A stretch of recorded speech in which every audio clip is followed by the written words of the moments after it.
Hello guys, nandito na si Bane, si kamay friend natin. Parehas kaming nagano ngayon mga kamay friend, nagtrabaho sa mga trabaho namin. Of course, ako nagtrabaho sa Rosalie. Siya naman is nagtrabaho sa Copipelo Ocean mga kamay friend. Tago siya. Pagod ako. Oh my God. Ganyan talaga mga kamay friend. Bali ngayon ang ulam namin is nagluto lang ako ng CDO mga kamay friend. As usual ito. Yan lang, hotdog at saka yung hotdog kagabi pa yan. Saka Ayan yung nakalimutan. CDO. Anong nakalimutan? Yan. Tsaka ito pala mga kamay favorite. Siyempre mga kamay. At ngayon mga kamay is lang yung vlog natin ngayon mga kamay. Kakain lang, chebane, and then konti kwentuhan mag-asawa. At alam niyo ba mga kamay eksakto yung binili namin, tignan nyo. Babe. Babe ang tawagan namin, baby ko ang tawagan namin. Yung mga cola ngayon kasi may mga pangalan ng mga tao. Yung cola namin kanina doon, sabi ko kasama ko, bilhin mo yan sa'yo pala to. Kasi pangalan ko nakagay Vanessa. Wala bang Edison? Asa ka pa din. Mga ganyan, Vanessa, mga May Claudia nga. Luke, Claudia, mga pangalan dito sa Germany, karamihan ganyan. Marami yung O, Vanessa dito. Andreas, Okay, ganyan, mga ganyan. yan, Alexander, yung mga ganyan na pangalan talaga yung mabili ngayon dito mga kamay friend. Kasi dito sa Germany, parang pinapromo nila yung Coke. So ako kakain ako ng rice mga kamay friend. Si Vanessa kakain lang siya ng With bread. bread. Mga kamay friend, no? Ganyan lang siya, kakain lang siya ng bread with... At ng tuhod ko. Ganyan lang yan. Ako kakain ako ng rice mga kamay friend. Sabihin mo lang guys. Hindi ako pwedeng walang rice kasi magigising tayo. Pwede wow. Pwede na apetit. Guys,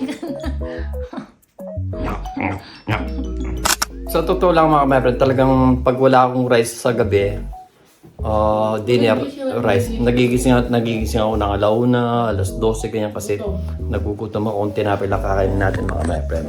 So ngayon mga kamay, mag-start na tayong kumain.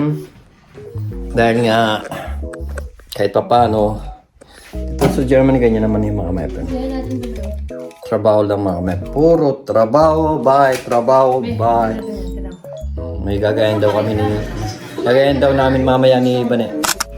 Alright guys, kain muna tayo. Last 3 days ago, 2 days ago, sinigang si Vanessa. Ngayon naman is, tuyo na. I mean, minsan walang time sa pagluluto mga ma'am, dito talaga, ganito talaga sa ibang bansa kahit saan naman. Hindi lang dito sa Germany. Lahat ng mga kababayan natin sa... May balita sa Pilipinas Anong balita? Antipolo massacre. Ay, dali. Yung sa bakery daw, Mhm. pinatay daw ng may-ari yung mga trabahador niya. Yeah? Ito daw yun, pinatay niya sa saksak. Oo. Panoorin natin mamaya. Tingnan natin. Naulo ko. Mm. Ayan o, Antipolo massacre. Balit pa yung dala namin sa Pilipinas mga matan. Magandang gabi po. So, Visayas at Mindanao. So, nanonood muna kami ng balita mga kabayan. Tutuloy na lang namin yung vlog namin mamaya ni Vanessa. Pagkatapos namin kumain at manood, may continuous pa kahit kwento lang ng konti mga kabayan. Mga konting shoutout. Ano? Nangigigil ako sa'yo. Nayupak ka. Edi wow. Guys, nanonood na kami ng basketball ni Vanessa. Anong ginagawa nito? Makikita ka ng mga fans club natin. Nanonood na kami ng basketball. Ako kilikili ito eh. Crush na crush ako ito mga my friend. Ano ba? May, May kusina. Ang palig ito eh. Hindi. May higa. Tara ko. O mga kamay, katawan niyo. Masakit na nga yung ulo ko. Ano ka nung be? Tignan mo, masakit na nga yung ulo ko. Kabusog ko mga kamay. Bane! Kuku! Aray! Be! Pwede wow. Tuwan-tuwa siya doon eh. Ang dami naman tissue dito. Siyempre, pangunok sa mata yun eh. Ay, mga my friend. Nanonood kami ng basketball, mga may pagkita na. Uwi na tayo Pilipinas! Nangungusit na naman kami ni Bane. Nangungusit yung Bane. Sana daw ito, mama daw ito para umuwi ng Philippines, mga prime. In God will be, in God will. So mga may prime, kukwento daw si Bane. Kwento ka na. May isi-share lang ako. Share it. Kasi, gaya ng palagi namin sinasabi na hindi porket nasa ibang bansa ka, marami ka ng pera, palagi ka ng may pera, yung all the time may pera ka. Meron akong na-experience, may nangyari na. Siyempre, umuwi kami ng Pilipinas sa pagbalik namin, medyo meron kami problema financially. Kahit sabihin mo, dalawa kami nandito. Yung bangko ko, minus na. Pumunta ako ng River, yung malapit lang dito na Tindahan. supermarket. So kami na Hindi sa amin. Meron akong gustong bili na candy kasi minsan binabaon ko yung kapag kayong nasa trabaho ako. Yung parang pag bumababa yung... Pag yung nanginginig, ano tawag doon? Basta pag gusto mo lang naman Gagal ka, nanginginig ka. Parang... €1.90 yata. Alam niyo ba, hindi ko siya nabili. Kasi wala siyang patay gutom siya, mga kamay, wala siyang pera. Seryoso ko Ganun ba? Ano ka? Diyos. Naiyak ako. So naiyak siya, mga kamay, na kung mayroon akong pera. Hindi ako nawawala ng pera sa pitaka kahit magkano lang ang dos. Hindi naman yun yung pinopoint. Oh, sorry.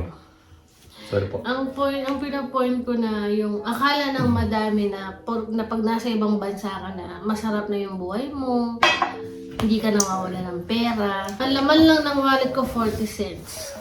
Kasi Yung nangyayari karte ko, yung card na bangko, hindi ko na siya magamit kasi minus na siya. So kapag pag kinuha ko yun, gagamitin ko yung card ko, made-decline. Wala rin akong bar. Or wala akong Cash. Alam niyo ba, parang lalo ko na homesick. Hindi ko maintindihan. Hindi, pinipigilan ko umiyak pero naiyak talaga ako. Alam mo yung kahit na nasa malayo ka, nasa ibang bansa ka, dadaan at dadaan ka pa rin talaga sa No, minsan nangyayari talaga Sa yung mga hirap. micro. Hindi lang siya, kahit ako minsan. sobra. Alam mo yung imagine mo yung €1 lang na gano'n. Grabe, tapos ang dami mo kailangan bayaran nagsabay-sabay. Kaya ngayon, Hindi ko mahanap yung bato ni Darna eh. ang gagawin natin bago tayo uwi, kailan planchado lahat. Dapat yung bangko natin may pera. Usually may nagbukas kami ng bangko sa Pilipinas, mga bank, BPI, nandun pa yung nagbukas kami doon.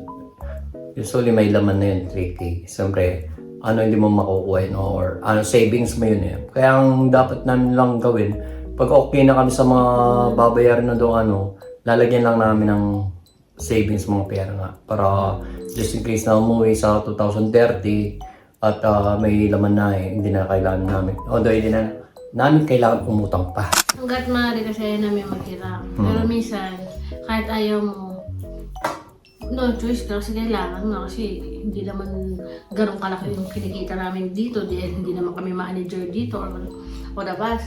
Yung, alam mo yun, yung kinikita mo, dami mo. Euro nga, dami mo naman binabayaran, bayarin mo, euro din. So yung mga, yung dati na nasa Pilipinas ako, yung mga na OFW o yung mga tao nasa babansa, sobrang naiintindihan ko na sila. Dahil hindi nga masarap o masaya ang buhay sa malayo. Nagtitiis ka lang talaga at nasasakripisyo para sa pamilya mo. Siyempre ako, gusto ko sa Pilipinas. Kaya lang, kailangan ko muna magtiis, magsakripisyo dahil may anak pa akong pinapaaral at mayroon ako nanay na may sakit. Kaya kahit mahirap, nandito pa rin kami. Tuloy lang ang laban. Yun lang. Kaya masakit yung ulo ko, hindi ako nakatulog kagabi. Kahit ako hindi ako masyadong nakatulog kaya Hindi sa ako trabaho. talaga- Alam mo yun, Sa nakakawa trabaho. sa sarili ko. So alam mo na, Sobrang pagod mo. So, alam mo na tapos wala gagawin kang mo. pambili. kailangan ngayon tipid at saka kailangan natin magtipid at saka Ito, alam mo, gasta-gasta ron. hindi naman ako magasta ron. Tsaka hindi ako mabili. Kaya ako, may mga alkansa kami dito eh. Yung nagtatrabaho ka na pagod ka pero di ka makabili kasi kailangan ka makabili sa Like kagabi, siyempre may babayaran ako. Nagbukas ako noon. Oo, kasalanan ko ba't siya nagbukas? Ha? Kasalanan ko ba't niya binuksan niya?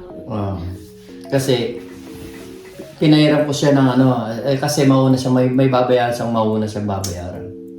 So, yung 175 ko na naipon ko, pinahiram ko muna sa kanya. Yung that time na magbabayad ako ngayon, Wala pa akong bala. or bukas, wala pa siyang bala. So, nangyari, binuksan ko yung alkansya ko. Doon, may Kasi- pambayad ako sa ngayon. Kaya Kasi sabi ko, nga, yung mini job ko, wala na yung dati kong mini job. So, in short, yung trabaho ko na lang ngayon, isa na lang yung sa Coffee Fellows. Pero meron naman ako nahanap na kapalit doon. Kaya lang, kaka-trial day ko pa lang kahapon. So, hindi pa ako naka-register sa kanila as mini job. So, yung sweldo ng mini job, wala pa ako noon. Kaya talagang nasa-short ako ngayon. Kaya ako nakahiram sa akin, hindi ko pa bayad. hindi okay lang yun. Total, kwentuhan lang naman mga kamarter. Kasi ganito kasi di yun. Doon. Once na nag-ipon ka or may tinatabi ka kahit magkano lang, in the few days or pag kailangan mo ng pera, may bubunutin ka. Ganun, like ako, kahit na magkalang, pag kumita ko na yung COVID, naglalagay ako. Sorry, hindi naman kami maluho. Hindi ako maluho ever since na nung wala pa si Vanessa dito, hindi ako maluho. Talagang nag-iipon talaga ako kahit papaano lang. Like ngayon, diba? Nagulog na. Sinara ko na naman yung akasya ko, nagulog na naman ako, stopping na naman ako.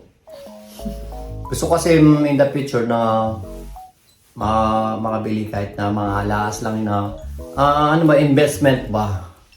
Kasi pag umuwi kami sa Pilipinas, yun din ang nakakatulong sa amin, mga alas namin. So sabi nga, okay, pabuksan ko muna ito dahil kailangan magbayad muna. And then sinara ko naman. And then kagabi, inulugan ko ngayon, inulugan ko naman. Ganyan ako kahit magkano inulugan ko, di ko nilalagay palagi sa pitaka or what na kahit na magkano lang yun naman ng pitaka. Gusto ko yung makaulog ako na may bubunutin ako pagdating ng araw na pangangailangan mga ka-friend. Yan ang mga share lang namin. At lalo yung mga alas yan, yung magandang investment din. Kung kasi di mo pa kaya mga lupa or mga properties na doon ka muna sa mababa. Like yung mga gold na maganda ring investment. Like sa Pilipinas, may nakasangla kami. Dami ko nakasangla. Yung nakasangla may natubos na kami yung pendant ko lang nakasangla. Si Vanessa maraming nakasangla alas. Kaya ako ngayon, yun ang pinaka-target ko ngayon. Bumili ng mga alas kahit mga pendant. Kasi mura yung gold dito mga kamerad. Tapos mahal sa Pilipinas. Sa Pilipinas mas mahal. Mahal sa Pilipinas mahal. So yun ang pinaka... Pwede mo. Yung Mura mo siyang ibigay dito. Pag sinanda mo sa Pilipinas, mahal siya. Doble. Kaya yun ang target ko mga kamerad. Kaya nga ako nag-alkansya eh. Sana next time man hindi na mangyari yun. Sorry na. Hindi ko napapayagan yung mga kamerad. Lalaban tayo! Dami.